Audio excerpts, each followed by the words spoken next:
Does housing asylum seekers come under supported living? Strictly speaking, the general provision of housing for people seeking asylum does not come under the supported living banner. There's a separate arrangement that the Home Office has with three very large companies in the UK.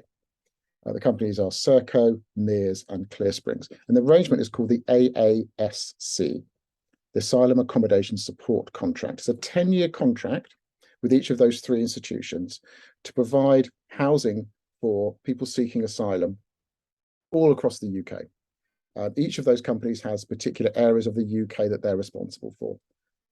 Serco and Mears in the north west and northeast, and Midlands, Clearsprings in the southeast, and I believe Mears in the southwest.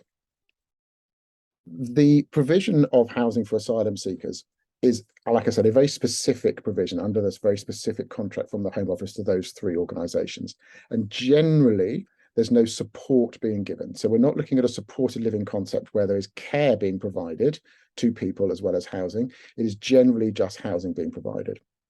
The arrangement under which, if you are involved in provision of housing to asylum seekers, the contractual arrangement is also quite different.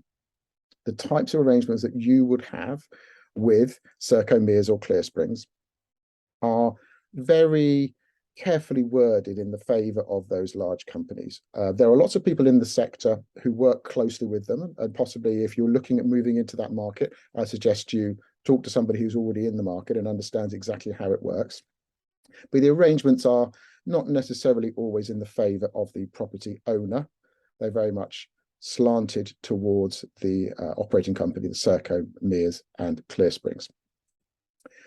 So yes, asylum seeking, not strictly speaking within the supported living sector, unless there is actually additional care being provided. Obviously, you can have an asylum seeker who possibly may need some level of care. They may fall into that supported living tenant requirement. They may have mental health issues. They may have learning disabilities.